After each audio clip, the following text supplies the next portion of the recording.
Hello skint gamers, welcome to Perengarin, the channel where I scour the internet looking for the latest free and cheap games and then try them out to see whether it's worth your time. Just because times are tight, it doesn't mean you need to hang up the controller. So that's enough about me, let's get on to this week's game. And this week we are starting strong. We have a AAA game which you can get right now from the PlayStation Store for £2.39. Yep, you heard that right, £2.39 for a AAA game. Now the offer isn't on for very much longer, it ends on I think the 14th of September, so you're going to need to hurry up. So straight after this video, we obviously finish the video, but straight after the video, go there and buy it. Are you still here? Good. Now let's have a look at the game. So this week's game is coming straight from the PlayStation Store. My favourite section, deals, games under £15, and there's some good stuff. Always some good stuff in it. Quite often there's some less good stuff. But today, for our budget game, we're going down here and we are going to go for Tomb Raider Definitive Edition, which, as you can see, is the princely sum of £2.39.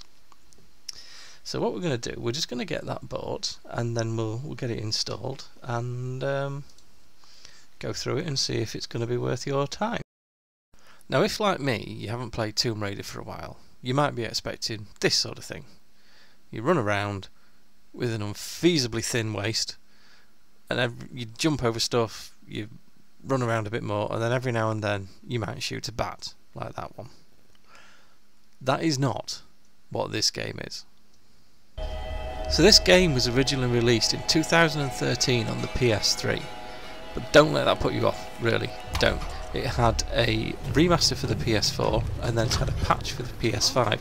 So I'm playing this on the PS5 with 60 FPS and it is sweet. If you look around, the environments are really rich, the weather effects are fabulous, the actual game itself feels really contemporary. If you look really hard, you can see that the skin textures and the facial animations aren't quite up to what you'd expect from a modern game, but they really don't spoil the experience at all. The environments are so good, it's really immersive. And then the controls themselves, they're really intuitive, really easy to learn. And if anything, they do feel a little ahead of their time. One thing that is different though is Lara Croft. At some point in the time she took off between that first game, she got serious attitude. This game is bloodthirsty, it really is. If you see anyone, chances are you're going to kill them and they're not going to die well. If you see an animal, you're probably going to kill it, or kill it and then eat it. There's very little in this game that you don't kill, maim, or kill then eat, or burn. All of this is helped by the sound, which is excellent. The sound really works well with the weather effects, so it makes it really quite unnerving. Some of the storm scenes are genuinely frightening, and what the game does particularly well, it switches between the linear sections and some sort of set pieces where you have to do a specific thing, but you never really know when one of those is going to come. Now, as you'd expect from a Tomb Raider game, there's a decent amount of puzzling in here. And the puzzles themselves are quite challenging. Some of the environments are absolutely gorgeous that you get to work through. And I'm playing this on hard difficulty, and yeah, I'm dying a lot. I really am dying a lot, actually. But I'm not getting stuck, I'm managing to keep going through, progressing through at a decent rate, so you can expect to spend between 10 and 20 hours completing this game. There's a crafting system built in, and also a decent skills tree, which both actually feel okay even by modern standards, and there's plenty of loot around there to find, but it's not one of those games where you feel you really have to loot absolutely everything, otherwise you just won't progress. There are a lot of benefits for exploring. If you want to have a little bit of an explore around, you will generally find higher value loot hidden away.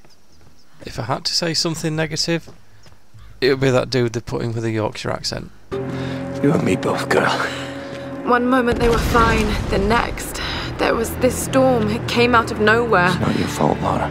I mean, what part of Yorkshire are you supposed to be from? That's not from round here, mate.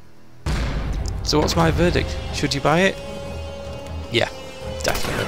Go and buy it. $2.39, you're not going to regret it. It's less than a Happy Meal, and let's be honest, do you really need to feed the kids today? Really? So thanks for watching this week's video.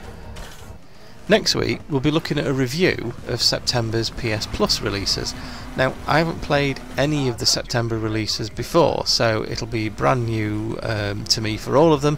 So I'm going to get all of those downloaded and I'll pop you a review up next week. Hope you enjoyed the video. See you again soon.